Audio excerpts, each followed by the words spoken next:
नमस्कार दोस्तों, कैसे हो आप सब। उम्मीद है आप सबकी पढ़ाई बढ़िया चल रही होगी। दोस्तों, हम कंप्यूटर की वीडियो सीरीज कंटिन्यू कर रहे थे और उस सीरीज का यह तीसरा वीडियो है। यदि आपको हमारी यह सीरीज पसंद आती है तो कृपया आप हमारी वीडियोस को लाइक करें और अधिक से अधिक ऐसे विद्यार्थियों तक शेयर जरूर करें जो आपकी ही तरह किसी एग्जाम की तैयारी कर रहे हैं जिसमें कंप्यूटर को पूछा जाता है, ताकि वह भी हमारी इस वीडियो का लाभ ले पाएं। और दोस्तों, यदि आप इस वीडियो का अधिकतम लाभ लेना चाहते हैं तो आप इस पुस्तक को मार्केट से जरूर परचेज करें और वीडियो देखते समय अपने सामने उस पुस्तक को रखें। तो चलिए दोस्तों, शुरू करते हैं आज का वीडियो, जिसमें हम बात करेंगे कंपोनेंट ऑफ कंप्यूटर अर्थात कंप्यूटर के भाग की। दोस्तों, यहाँ पर 3 भागों में कंप्यूटर को बांटा गया है: system unit, input unit, output unit. सबसे पहले हम चर्चा करेंगे सिस्टम यूनिट की। दोस्तों, सिस्टम यूनिट कंप्यूटर का मुख्य भाग है जिसमें केंद्रीय इकाई सीपीयू होता है। दोस्तों, आपको सीपीयू को सिस्टम यूनिट नहीं कहना है। सीपीयू सिस्टम यूनिट के अंदर केंद्रीय इकाई के रूप में कार्य करता है। दोस्तों, सीपीयू कंप्यूटर का मस्तिष्क कहलाता है। सिस्टम यूनिट एक बॉक्स होता है जिसमें सीपीयू के अलावा कंप्यूटर की कई डिवाइस और सर्किट लगे होते हैं, जो एक मुख्य सर्किट मदरबोर्ड से जुड़े रहते हैं। आपको ध्यान रखना है दोस्तों, सिस्टम यूनिट एक बॉक्स जैसी संरचना होती है जिसमें सीपीयू के साथ साथ और भी दूसरे डिवाइसेस और सर्किट लगे होते हैं, जो एक मुख्य सर्किट या बड़े सर्किट से जुड़े होते हैं, जिसे हम कहते हैं मदरबोर्ड। दोस्तों, सीपीयू में कंट्रोल यूनिट, जिसको हम सीयू कहते हैं, अर्थमेटिक लॉजिक यूनिट, जिसको हम एएलयू कहते हैं, और मेमोरी यूनिट शामिल होती है, जिसको हम एमयू कहते हैं। स्कूल टाइम में आपने पढ़ा होगा सीपीयू के 3 भाग होते हैं: control unit CU, arithmetic logic unit अर्थात एएलयू, और मेमोरी यूनिट। अब हम चर्चा करेंगे कंट्रोल यूनिट की। दोस्तों, कंट्रोल यूनिट कंप्यूटर की समस्त आंतरिक क्रियाओं का संचालन करती है।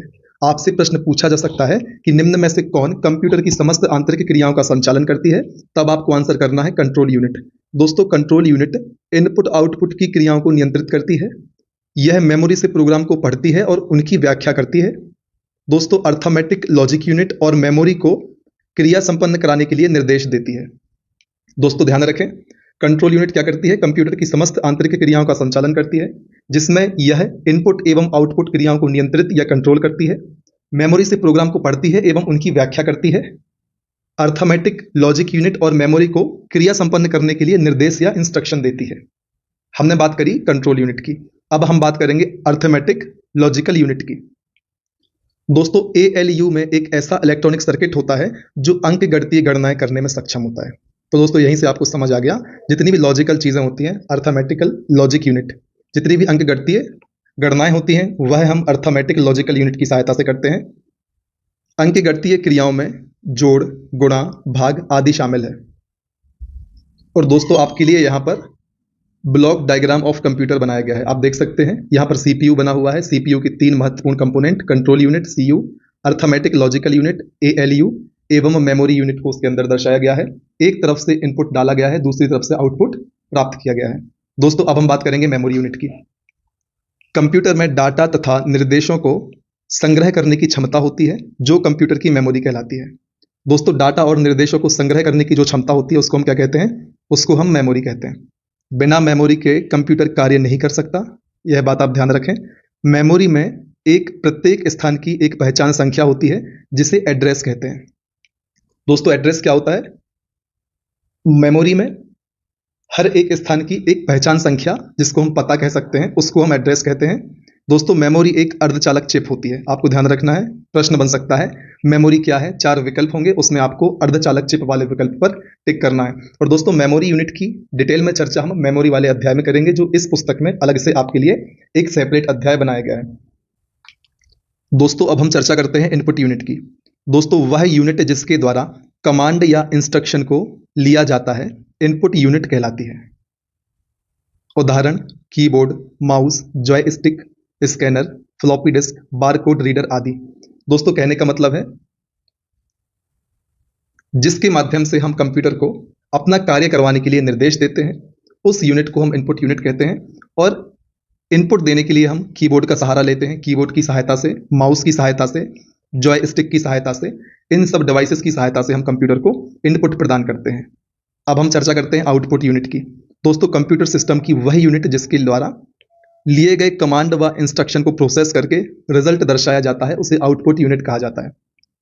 दोस्तों, ये सीपीयू कंप्यूटर है। इनपुट यूनिट से हम कंप्यूटर को निर्देश देते हैं एवं आउटपुट यूनिट से हम रिजल्ट को प्रोसेस करके प्राप्त कर पाते हैं।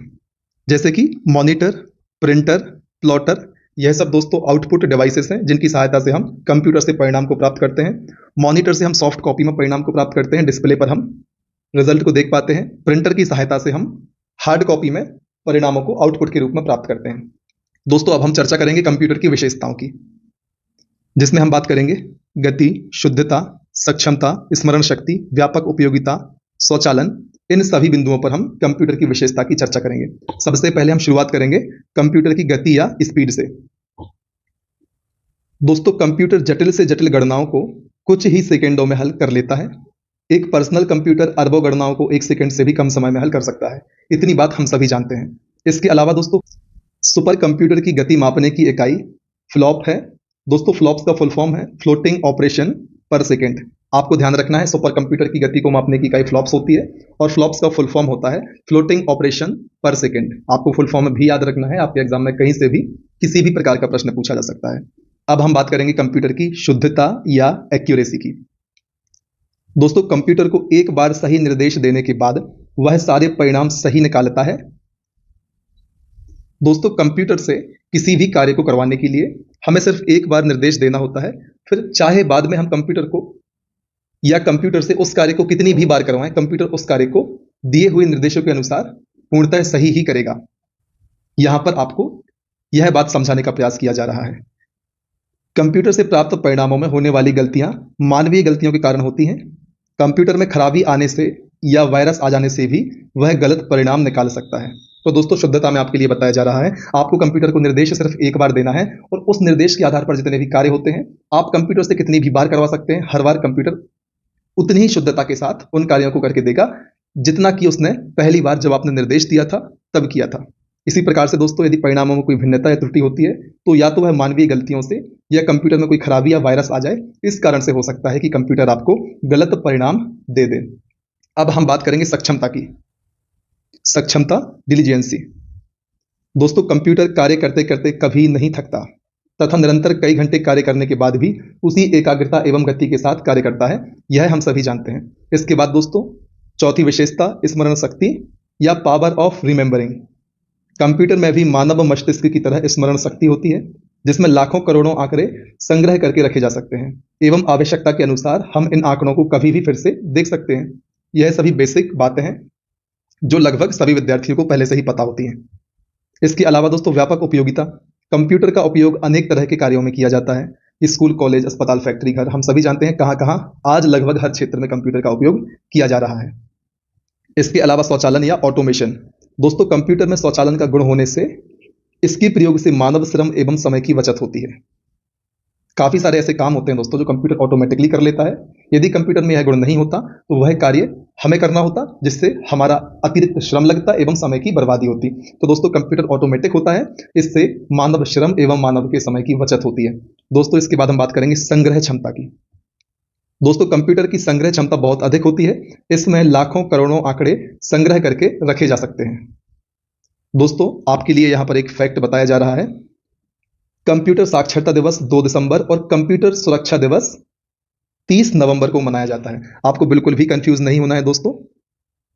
कंप्यूटर साक्षरता दिवस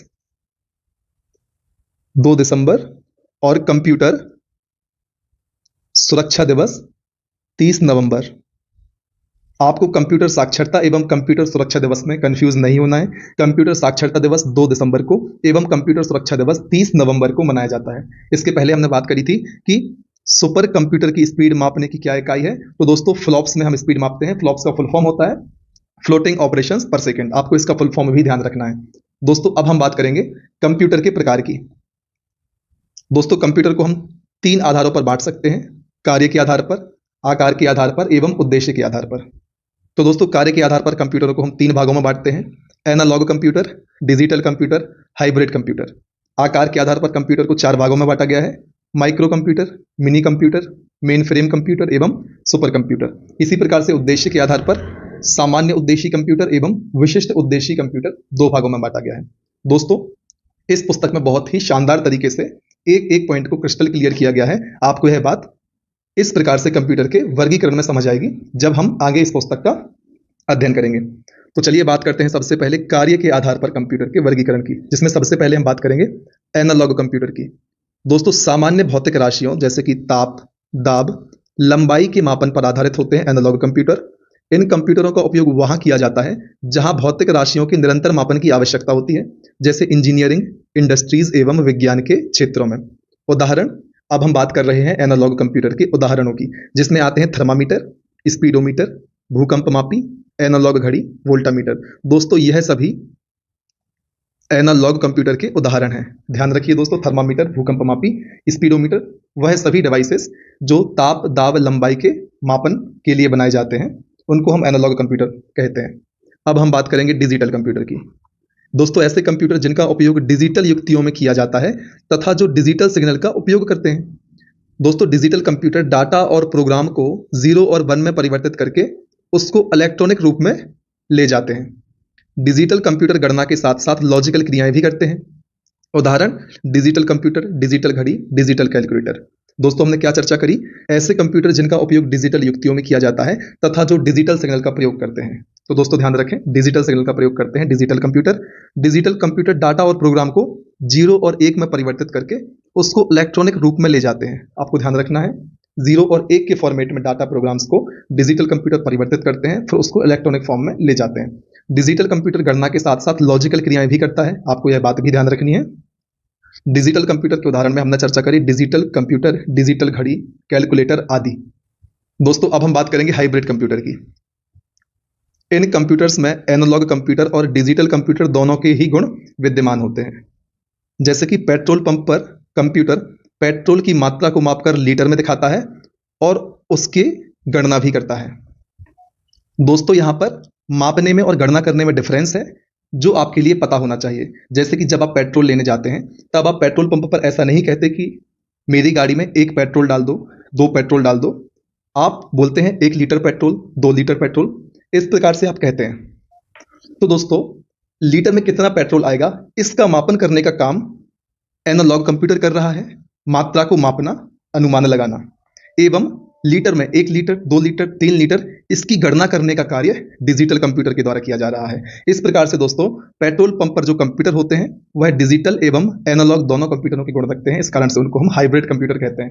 उम्मीद है दोस्तों, आपके लिए मापना एवं गणना करने में फर्क समझ आया होगा। जैसे आप चाय पीते हैं तब आप ऐसा नहीं कहते 1 चाय, 2 चाय। सामान्य तौर पर हम ऐसा कह लेते हैं 1 चाय लेकर आओ।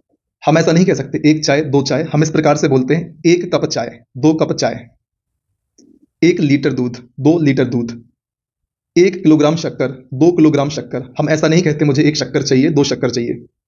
तो दोस्तों, मापन का काम एनालॉग कंप्यूटर, गणना का कार्य डिजिटल कंप्यूटर। आप इस बात को समझें। काउंटेबल चीजें जितनी भी हैं, काउंटेबल नाउंस भी आप कह सकते हैं, वह डिजिटल कंप्यूटर में आएंगी और मेजरमेंट वाला काम एनालॉग कंप्यूटर का है। ताप, दाब, ये सारी बातें हमने पहले डिस्कस करी हैं। दूसरा पॉइंट यहां लिखा हुआ है, अस्पताल में रोगी के तापमान, धड़कन, रक्तचाप आदि को एनालॉग सिग्नल के रूप में ग्रहण कर फिर उन्हें डिजिटल सिग्नल में बदलकर परिणाम को अंकों के रूप में प्रदर्शित करने का कार्य यह हाइब्रिड कंप्यूटर करता है। तो दोस्तों समझिए, मापन का कार्य करता है एनालॉग कंप्यूटर, फिर उसको डिजिटल फॉर्मेट में दिखाने का काम करता है डिजिटल कंप्यूटर। इस प्रकार से हाइब्रिड कंप्यूटर बनता है। इन बिंदुओं को आपको ध्यान रखना है अपनी समझ के स्तर पर। अब हम बात करेंगे आकार के आधार पर कंप्यूटर के वर्गीकरण की। सबसे पहले हम देखेंगे माइक्रो कंप्यूटर को। दोस्तों, ये आकार में छोटे एवं कम कीमत के होते हैं। घरों, कार्यालयों, विद्यालयों आदि में लगे कंप्यूटर प्रायः माइक्रो कंप्यूटर ही होते हैं। इनमें एक ही सीपीयू होता है। इन कंप्यूटरों की संग्रहण क्षमता, जिसको हम मेमोरी कहते हैं, तथा कार्य करने की गति अपेक्षाकृत कम होती है। इन पर एक समय में एक ही व्यक्ति कार्य कर सकता है। उदाहरण, desktop computer, laptop, palm tab, notebook, tablet आदि। दोस्तों ध्यान रखिए, माइक्रो कंप्यूटर आकार में छोटे, कीमत में सस्ते होते हैं। सामान्यतया घरों, कार्यालयों, विद्यालयों में इनका उपयोग किया जाता है। इनमें एक सीपीयू होता है। इन कंप्यूटरों में संग्रहण क्षमता तथा कार्य करने की गति अपेक्षाकृत कम होती है और एक बार में एक ही व्यक्ति कार्य कर सकता है। एग्जाम्पल भी हमने देखे। इसके बाद हम बात करेंगे मिनी कंप्यूटर की। दोस्तों, ये मध्यम आकार के सामान्य उद्देश्य वाले कंप्यूटर होते हैं। इसे मिड रेंज कंप्यूटर भी कहा जाता है। दोस्तों ध्यान रखिए, प्रश्न बन सकता है निम्न में से कौन सा कंप्यूटर मिड रेंज कंप्यूटर का उदाहरण है? तब आपको टिक करना होगा मिनी कंप्यूटर। दोस्तों, मिनी कंप्यूटर माइक्रो कंप्यूटर की तुलना में अधिक कार्यशील, शक्तिशाली एवं अधिक कीमत वाले होते हैं। इनकी संग्रहण क्षमता एवं कार्य करने की गति अपेक्षाकृत अधिक होती है। यहाँ कहने का मतलब है माइक्रो कंप्यूटर से अधिक होती है। और मिनी कंप्यूटर में एक से अधिक सीपीयू होते हैं। इन पर एक समय में एक से अधिक व्यक्ति कार्य कर सकते हैं। उपयोग बैंक, बड़े ऑफिस में उपयोग होने वाले कंप्यूटर मिनी कंप्यूटर कहलाते हैं। ध्यान रखें दोस्तों, सामान्य उद्देश्य वाले मिड रेंज कंप्यूटर होते हैं। माइक्रो कंप्यूटर की तुलना में इनकी क्षमता ज़्यादा होती है। इनमें एक से अधिक सीपीयू होते हैं। ऐसा होने से एक समय में एक से अधिक व्यक्ति कार्य कर सकते हैं। अलग अलग प्रकार के कार्यों की बात की जा रही है दोस्तों एक समय में, है ना। इस बात का आप जरूर ध्यान रखें। इसके बाद हम बात करेंगे तीसरे नंबर पर मेन फ्रेम कंप्यूटर की। दोस्तों ये आकार में बहुत बड़े होते हैं। इनकी संग्रहण क्षमता एवं कार्य करने की गति बहुत अधिक होती है। इन कंप्यूटरों पर एक समय में कई व्यक्ति कार्य कर सकते हैं। इनका उपयोग रेलवे आरक्षण, बीमा कंपनियों, अनुसंधान संस्थान, एयरपोर्ट आदि में उपयोग किया जाता है। इसके बाद चौथे नंबर पर हम बात करेंगे सुपर कंप्यूटर की। दोस्तों ये आकार में सबसे बड़े कंप्यूटर होते हैं। इनकी संग्रहण क्षमता एवं कार्य करने की गति भी सर्वाधिक होती है। अधिक जटिल एवं उच्च कोटि की शुद्धता वाली गणनाएं सुपर कंप्यूटर से ही की जाती हैं और ये सबसे महंगे होते हैं। दोस्तों इनमें सब कुछ ज्यादा है ना। इन पर भी अनेक व्यक्ति एक साथ कार्य कर सकते हैं। हम पहले ही चर्चा कर चुके हैं दोस्तों, सुपर कंप्यूटर की गति की गणना हम फ्लॉप में करते हैं। दोस्तों फ्लॉप्स का फुल फॉर्म होता है फ्लोटिंग ऑपरेशन पर सेकेंड। दोस्तों सुपर कंप्यूटर का उपयोग वैज्ञानिक अनुसंधान, मौसम अनुसंधान, अंतरिक्ष अनुसंधान, रक्षा संगठन, नाभिकीय संयंत्रों की नियंत्रण, अनुवांशिकी अभियांत्रिकी में उपयोग होने वाले कंप्यूटरों में हम अक्सर सुपर कंप्यूटर का ही उपयोग करते हैं। दोस्तों अब हम बात करेंगे विश्व के टॉप 10 सुपर फास्ट कंप्यूटर की 2022 के अनुसार। तो सबसे पहले टॉप पर है फ्रंटियर। दोस्तों याद रखिए यह अमेरिका का सुपर कंप्यूटर है। इसके बाद दूसरे स्थान पर है फुगाकू। दोस्तों फुगाकू को ही पीछे छोड़कर फ्रंटियर दुनिया का सबसे फास्ट सुपर कंप्यूटर बना। और फुगाकू कहाँ का सुपर कंप्यूटर है? जापान का। इसके अलावा दोस्तों Lumi, Leonardo, Summit, Sierra, Sunway TaihuLight, Perlmutter, Selene, Tianhe top 10 supercomputer हैं दुनिया के। आप फ्रंटियर फुगाकू का नाम याद रखें। फ्रंटियर अमेरिका का है, फुगाकू जापान का है। इसके अलावा अब हम बात करेंगे उद्देश्य के आधार पर कंप्यूटर के वर्गीकरण की, जिसमें सबसे पहले हम बात करेंगे सामान्य उद्देश्य कंप्यूटर, जनरल पर्पस कंप्यूटर। दोस्तों ऐसे कंप्यूटर जिनका उपयोग सामान्य उद्देश्यों जैसे दस्तावेज तैयार करने, डाटाबेस बनाने आदि के लिए किया जाता है, सामान्य उद्देश्य कंप्यूटर कहलाते हैं। उदाहरण जो हम सभी यूज करते हैं desktop computer, laptop computer, notebook. इसके अलावा विशिष्ट उद्देश्य कंप्यूटर, दोस्तों ऐसे कंप्यूटर जिनका उपयोग विशिष्ट कार्यों जैसे अंतरिक्ष विज्ञान, मौसम विज्ञान, उपग्रह आदि के लिए किया जाता है, विशिष्ट उद्देश्य कंप्यूटर कहलाते हैं। इनके उदाहरण है दोस्तों main frame computer, super computer, embedded computer. इनकी चर्चा डिटेल में हम आगे करेंगे। दोस्तों समाचार के पन्नों से आपके लिए यहाँ पर कुछ इन्फॉर्मेशन देने का प्रयास किया जा रहा है, जहां पर लिखा है परम गंगा, परम प्रवेगा सीडेक द्वारा बनाए गए सुपर कंप्यूटर हैं जो कि 2022 में बनाए गए। आपको ध्यान रखना है परम गंगा और परम प्रवेगा सीडेक द्वारा बनाए गए कंप्यूटर हैं। आप परम से सुपर कंप्यूटर का अनुमान तो लगा देंगे कि सुपर कंप्यूटर की बात की जा रही है, लेकिन यदि प्रश्न उठता है किसने बनाए, तो याद रखें परम गंगा और परम प्रवेगा सुपर कंप्यूटर सीडेक के द्वारा बनाए गए। इसके बाद हम चर्चा करेंगे भारत में सुपर कंप्यूटर का विकास। दोस्तों भारत में सुपर कंप्यूटर का पिता विजय भाटकर को कहा जाता है। ध्यान रखें भारत में सुपर कंप्यूटर का पिता विजय भाटकर को कहा जाता है। भारत में सुपर कंप्यूटर का विकास 1980 के दशक में नाल द्वारा निर्मित फ्लो सॉल्वर कंप्यूटर के माध्यम से हुई। याद रखें दोस्तों फ्लो सॉल्वर का विकास किया था नाल द्वारा, नेशनल एरोनॉटिक लेबोरेटरीज द्वारा। कब किया था? 1980 के दशक में किया था। दोस्तों आपको ध्यान रखना है कि भारत में सीडेक, बार्क, आईआईटी मुंबई, नाल सुपर कंप्यूटर से संबंधित संस्थाएं। आपको इनके फुल फॉर्म में भी ध्यान रखने हैं दोस्तों। NAL का फुल फॉर्म है नेशनल एरोनॉटिक लेबोरेटरीज। सीडेक का फुल फॉर्म है centre for development of advanced computing, जो कि पुणे में स्थित है। दोस्तों बार्क का फुल फॉर्म है भाभा एटॉमिक रिसर्च सेंटर। और आईआईटी का फुल फॉर्म हम सभी जानते हैं इंडियन इंस्टीट्यूट ऑफ टेक्नोलॉजी। यहाँ मुंबई आईआईटी की बात की जा रही है। अब हम चर्चा करते हैं मुख्य संस्थाओं की, महत्वपूर्ण संस्थाओं की, भारत से संबंधित एवं उनकी विशेषताओं की। तो दोस्तों अब हम बात करेंगे सुपर कंप्यूटर के विकास में सीडेक की भूमिका की। दोस्तों सीडेक का पूरा नाम centre for development of advanced computing है। इसकी चर्चा हम पहले कर चुके हैं। दोस्तों इसकी स्थापना 1988 में की गई थी एवं इसका मुख्यालय पुणे में स्थित है। ध्यान रखें सीडेक की स्थापना 1988 में हुई और इसका मुख्यालय पुणे में स्थित है। दोस्तों भारत का पहला सुपर कंप्यूटर परम 8000 वर्ष 1991 में सीडेक के द्वारा बनाया गया। ध्यान रखें भारत का पहला सुपर कंप्यूटर कौन सा है? परम 8000 कब बनाया गया? 1991 में बनाया गया। किसके द्वारा बनाया गया? तो दोस्तों सीडेक के द्वारा इसे बनाया गया। दोस्तों परम सुपर कंप्यूटर के साथ ही सीडेक ने पारस व परुल नाम से 2 सॉफ्टवेयर बनाए जो सुपर कंप्यूटर से संबंधित हैं। अब प्रश्न उठ सकता है कि पारस और परुल का संबंध किससे है? तब आपको ध्यान रखना है इनका संबंध सुपर कंप्यूटर से है। अब हम बात करेंगे DRDO की भूमिका। दोस्तों डीआरडीओ के विशेष विभाग अनुराग ने पेस PACE अर्थात processor for aerodynamic computation and evolution नाम से सुपर कंप्यूटर की श्रृंखला का विकास किया। तो दोस्तों यहां से प्रश्न बन सकते हैं। तो दोस्तों प्रश्न कैसा बनेगा? पेस क्या है? पेस है सुपर कंप्यूटरों की श्रृंखला। क्वेश्चन बनेगा पेस का फुल फॉर्म क्या है? तो वह है processor for aerodynamic computation and evolution. PACE का विकास किसने किया? आंसर होगा अनुराग ने किया। क्वेश्चन बनेगा अनुराग क्या है? तो अनुराग है डीआरडीओ का विशेष विभाग। या क्वेश्चन बनेगा अनुराग का संबंध निम्न में से किससे है या किस विभाग से है? तब आप आंसर करेंगे डीआरडीओ से। दोस्तों अगला बिंदु है 1996 में इसी का विकसित रूप पेस प्लस जारी किया गया, जिसकी क्षमता 1 गीगाफ्लॉप से अधिक थी। अंतरराष्ट्रीय बाजार में इसे पेस स्पार्क के नाम से जारी किया गया। याद रखना दोस्तों, पेस स्पार्क का संबंध सुपर कंप्यूटर से है, डीआरडीओ से है। अब हम बात करते हैं बार्क की भूमिका की। तो दोस्तों कंप्यूटर या सुपर कंप्यूटर के निर्माण में बार्क के द्वारा अनुपम नाम से सुपर कंप्यूटर का निर्माण किया गया। दोस्तों आपके लिए यहां पर फिर कंफ्यूजन हो सकता है अनुराग में और अनुपम में। तो दोस्तों ध्यान रखें, अनुपम बार्क का सुपर कंप्यूटर है और अनुराग क्या है? डीआरडीओ का विशेष विभाग है जिसने पेस सुपर कंप्यूटर की श्रृंखला का विकास किया। दोस्तों इसका विशेष उपयोग नाभिकीय विज्ञान में होता है। किसका विशेष उपयोग होता है दोस्तों? अनुपम का। अनुपम का निर्माण किसने किया? बार्क ने किया। बार्क का फुल फॉर्म क्या होता है? Bhabha atomic research centre. अब हम बात करेंगे PRL की भूमिका की। तो दोस्तों जून 2015 में भौतिकी अनुसंधान प्रयोगशाला अहमदाबाद ने भारत में विक्रम 100 सुपर कंप्यूटर का निर्माण किया। दोस्तों विक्रम 100 सुपर कंप्यूटर का निर्माण किसने किया? भौतिक अनुसंधान प्रयोगशाला ने किया। यह कहां स्थित है? यह अहमदाबाद में स्थित है। दोस्तों याद रखना, यह विक्रम 100 नाम इसरो के जनक के नाम पर पड़ा, विक्रम साराभाई, है ना। अब हम बात करेंगे वर्तमान स्थिति की। तो दोस्तों भारत में नेशनल सुपर कंप्यूटर मिशन को चलाया जा रहा है। इस मिशन की जिम्मेदारी सुपर कंप्यूटर के विकास को तेजी देने के लिए सीडेक और IICS या IISc होना चाहिए, बेंगलोर को सौंपी गई। ध्यान रखें दोस्तों, नेशनल सुपर कंप्यूटर मिशन की जिम्मेदारी किसे सौंपी गई? सीडेक और IISc बेंगलोर को। दोस्तों इस मिशन के तहत देश में सुपर कंप्यूटर ग्रिड को नॉलेज नेटवर्क से जोड़ा जाएगा।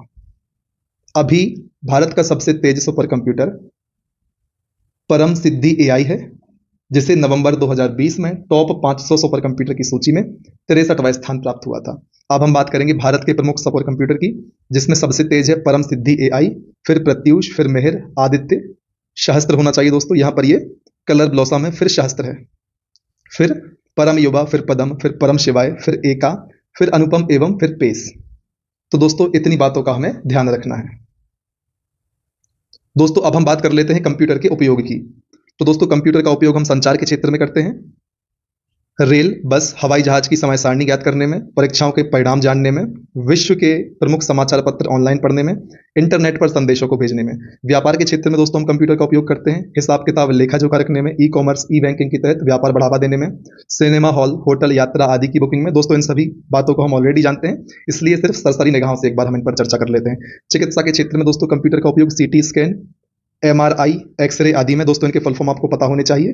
MRI का full form magnetic resonance imaging, CT scan का फुल फॉर्म है computed tomography scan, DNA fingerprinting में कंप्यूटर का उपयोग होता है। अभियांत्रिकी क्षेत्र की दोस्तों यदि हम बात करें तो किसी भवन, वस्तु, कलपुर्जे आदि के निर्माण में कंप्यूटर एडेड डिजाइन, जो कि CAD का फुल फॉर्म है, के द्वारा किसी भवन या वस्तु का 3D रूप तैयार करने में।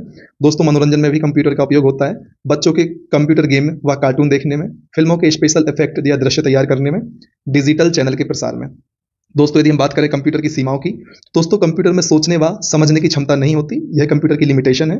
कंप्यूटर केवल दिए गए निर्देशों पर ही कार्य करता है। जितने निर्देश आप कंप्यूटर को दोगे वह उन्हीं निर्देशों का पालन करेगा या उन्हीं निर्देशों को इंप्लीमेंट करेगा, खुद से कुछ अलग काम नहीं करेगा। खुद के सोचने समझने की शक्ति नहीं होती, जो आप काम देंगे वही किया जाएगा। खुद का विवेक कंप्यूटर में नहीं होता, इस बात का आप ध्यान रखें। कंप्यूटर तकनीकी में तेजी से परिवर्तन होता है, जिससे पुराने कंप्यूटर कम उपयोगी रह जाते हैं। तो दोस्तों यहाँ पर बताया जा रहा है कि तकनीक लगातार बदल रही है। आज आपने कंप्यूटर खरीदा, 10 दिन बाद अपडेटेड वर्जन आ गया, तो आपका कंप्यूटर अब आपको कम उपयोगी लग रहा है, क्योंकि नया कंप्यूटर आपके कंप्यूटर से ज्यादा उपयोगी है। तो एक यह समस्या भी है। हालांकि तकनीक में परिवर्तन होना है, तकनीक का डेवलपमेंट लगातार होना, यह एक प्लस पॉइंट है। लेकिन यदि हम यूजर की दृष्टि से देखें तो लगातार चीजें परिवर्तित हो रही हैं और कहीं ना कहीं जल्दी तकनीक बदलने से यूजर को लगता है कि जो चीज आज हमने खरीदी है कल वह पुरानी हो जाएगी। कंप्यूटर में संग्रहित महत्वपूर्ण सूचनाओं को सुरक्षित रखने के विभिन्न उपाय करने पड़ते हैं। इन्हें सबसे अधिक खतरा वायरस से होता है। तो दोस्तों यहाँ पर सुरक्षा की बात भी की जा रही है कि कंप्यूटर में हम डाटा संग्रहित कर लेते हैं, लेकिन दिक्कत है वायरस अटैक ना हो जाए या वायरस के झांसे में हमारा कंप्यूटर ना आ जाए। ई कॉमर्स, ई बैंकिंग, एटीएम आदि में धोखाधड़ी के भी अनेक किस्से सामने आ रहे हैं। दोस्तों इसके अलावा आपसे बात करी गई है अन्य महत्वपूर्ण तथ्यों की जो आपके एग्जाम में पूछे जा सकते हैं, जिनमें शामिल है दोस्तों कंप्यूटर से जुड़े सभी भौतिक भाग जिन्हें हम देख सकते हैं और छू सकते हैं, वह हार्डवेयर कहलाते हैं। इनको हम देख सकते हैं एवं छू सकते हैं। कंप्यूटर से कार्य करवाने के लिए दिए जाने वाले निर्देशों को सॉफ्टवेयर कहते हैं। दोस्तों सॉफ्टवेयर क्या होता है? निर्देशों का समूह होता है। कंप्यूटर के विकास क्रम को 5 पीढ़ियों में विभक्त किया गया है, इसकी चर्चा हमने कर ली है। यूजर भाषा को मशीनी भाषा में बदलने के लिए ट्रांसलेटर सॉफ्टवेयर की आवश्यकता होती है, इस बात को भी आप ध्यान रखें। दोस्तों कंप्यूटर भाषाओं को मुख्यतः 3 भागों में बांटा गया है, जिसमें शामिल है निम्न स्तरीय भाषा, असेंबली भाषा और उच्च स्तरीय भाषा।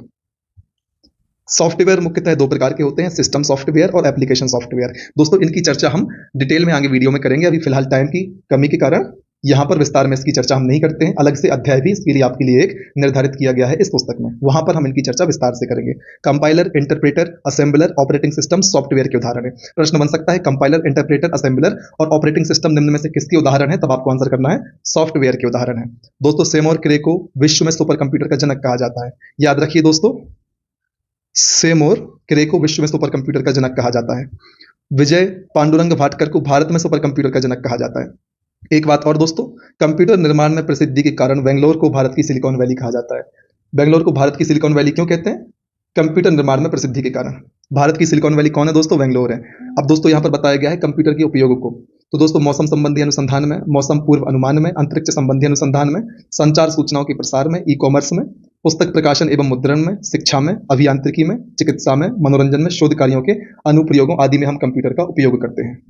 दोस्तों आपके मोटिवेशन के लिए यहाँ पर एक ब्लॉग दिया है जिसमें लिखा है बस इतना काबिल हो जाओ कि एक दिन आपका नाम लेकर आपके कजन को ताना मारा जाए। तो यहाँ से आप मोटिवेशन भी ले सकते हैं। दोस्तों इस वीडियो में इतना ही। अगली वीडियो में हम चर्चा करेंगे इस अध्याय से संबंधित प्रश्न उत्तरी की। तो दोस्तों बने रहें हमारे साथ, लगातार मेहनत करें। यदि वीडियो आपको पसंद आता है तो अधिक से अधिक